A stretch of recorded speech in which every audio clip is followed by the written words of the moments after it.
제 자신을 이렇게 표현할 대응해야 될까? 대응해야 되는 네네. 네. 예, 지금 여기 혜원 교사님이 질문이 뭐냐 하면 아까 말씀드린 팔풍, 실제 사회생활을 하다가 보면 이런 경우에 많이 맞닥뜨리게 되는데 공부하는 사람으로서 이런 상황에서 어떻게 대처하면 되겠느냐 하는 건 참 쉽지 않아요, 사실은.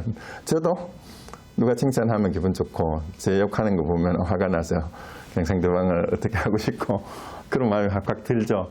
명예나 뭐 이익이나 늘 이런 걸 따라가게 되고 그렇습니다. 근데 그런 상황에서 이제 수행자하고 수행자가 아닌 사람하고 차이는 결국은 그 상황을 따라가느냐 자기를 돌아보느냐의 차이인 것 같아요. 대응은 어떻게든 이제 대응은 사실은 구체적으로 상황에 따라서 대응을 어떻게 해야 되느냐는 상대방에 따라서 또 자기가 처한 상황에 따라서 어떻게 대응하느냐는 전혀 다를 수가 있습니다. 그래서 칭찬을 하거나 비방을 하거나 했을 때 그냥 무시하는 방법도 있지만 거기에 맞추어서 예를 칭찬을 해줬을 때 내 안에서는 저게 압으로 들리고 뭐 내가 칭찬을 해준다고 내가 우쭐해하지는 않으면서도 사회생활의 원만한 관계를 위해서는 칭찬하는 사람에 대해서 칭찬하는 사람이 무한하지는 않도록 해줘야 돼요. 그리고 그 칭찬이 진심으로 하는 칭찬인지 아부성 칭찬인지는 내가 판단은 해야 돼. 그걸 모르고 무조건 나는 칭찬해도 나는 칭찬 같은데 나는 관심 없어. 나를 비방해도 나는 비방해도 근데 관심 없어. 이거는 사회생활 잘못하는 거죠. 그러니까 칭찬에 흔들리지 않는다는 얘기는 칭찬할 때는 감사합니다 라고 말은 하지만 그 때문에 내가 우쭐하지 않는 게 마음속으로는. 그 비난을 할 때도 해명을 해야 될 필요가 있는 경우가 있고 그냥 무시하고 모른 척 해야 될 때가 있고 아니면은 누굽니까 무학대사처럼 아니면 간디가 했던 것처럼 그렇게 지적을 해서 넘어가야 되는 경우가 있는데 그것도 상황에 따라서 다르게 해야 될 것 같아요. 그래서 이제 중요한 건 핵심이 그거예요. 칭찬을 하든 비방을 하든 명예나 이익이 되는 걸 보든 그거를 따라가서 자꾸 자기 의견을 내서 고민거리가 생기면 수행자가 아니에요.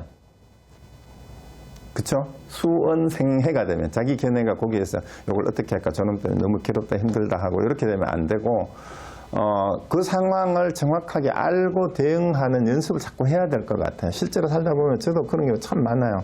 진짜로 이제 일을 하다가 보면 조그만 이익을 가지고 자꾸 이제 따지고 그 다음에 일을 하는데 자꾸 깐죽거리면서 시비를 걸고 하는 사람들이 있어요. 근데 그런 경우는 가능하면은 저 같은 경우에는 대응을 할 필요가 없다 싶을 때는 그냥 무시하고 예 그렇습니까 하고 그냥 넘어가 버려요. 그리고 우리 어느 스님이 했다는 것처럼 뭐라 자꾸 하더니 예 그렇습니까 예, 소신껏 사십시오 하고 그냥 보내드려야지. 그래서 같이 싸울 필요는 없는 것 같아요. 우리 인터넷에 만화가 떠도는 거 있잖아요. 세상 사람들하고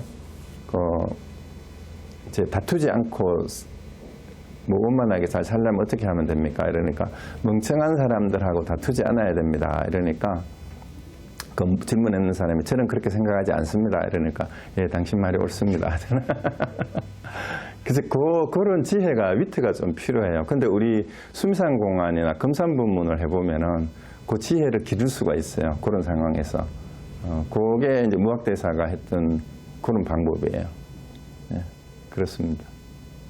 그 상황에 그때 자기를 화두가 참 좋은 게 어쩌나 해보니까 지금 질문한 내용에 그때 그 예제에 해당되는 그런 상황에서 어떻게 그 상황을 슬기롭게 극복하고 대응할까 하는 그런 화두가 굉장히 많아요. 그게 수미산공안에 해당되는 내용들이에요.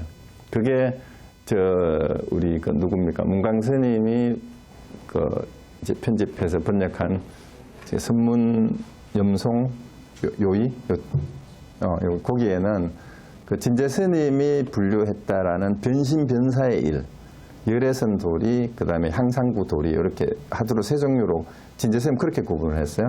저는 우리 해암 스님 쪽에서는 수미산 도리, 본분 도리, 이제 종탈부문이 항상구에 해당이 되고, 순산도리가 이제 변신변사라는 말이 뭐냐 하면은, 그때그때 상황에 따라서 대처하는 그런 뜻이니까 바로 이제 거기에 해당되는 거예요. 순산공원에 해당되는. 자, 그 다음 또 질문하실 분 있으면 하세요. 말씀하실 분 없으세요?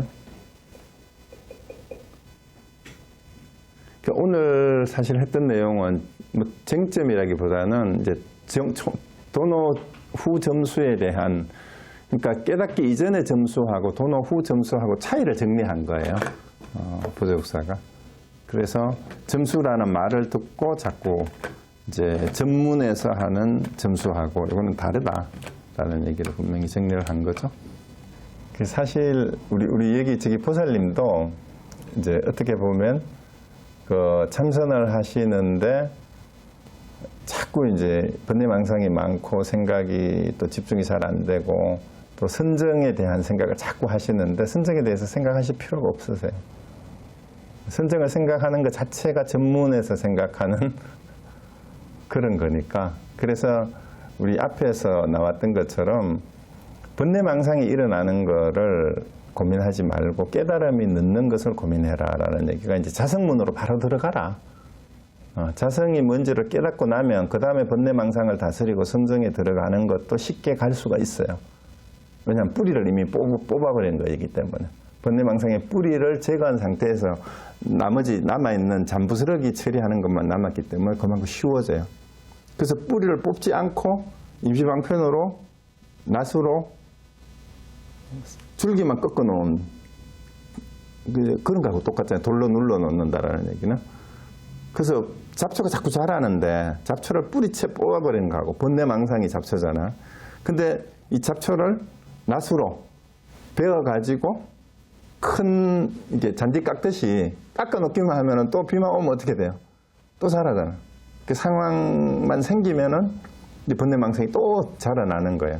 그래서 뿌리채 뽑아야 되는데 자성문 정회에서 하는 선정과 지혜는 이 뿌리를, 번뇌망상의 뿌리를 확 뽑아서 뿌리를 뽑아버리고 풀이 공중에 떠 있으면 어떻게 돼? 땅속에 뿌리를 못 내리고 있으면. 이게 번뇌망상이라 하더라도 실체가 없는 게 되잖아요, 이제. 근거가 없어지잖아. 그렇게 해서 수행을 바로 들어가라는 얘기예요. 그래서 자꾸 선정을 생각을 하게 되면 자꾸 우선 풀이 자라난 것만 칼로 베는 거하고 잔디를 깎듯이 깎아 놓는 거에 불과해요. 그럼 그건 아무리 편편하게 잘 깎아 놔도 또 자라요. 그래서 그거는 할 필요가 없어요. 할 필요가 없이 통째로 뽑아내버리는 걸 먼저 해버리면 그게 더 쉽다라는 얘기 있어요. 네. 그러면은 이제 하실 말씀 없으시면 오늘 여기서 마치겠습니다. 다음 첫째 주에 또 뵙도록 하겠습니다. 네.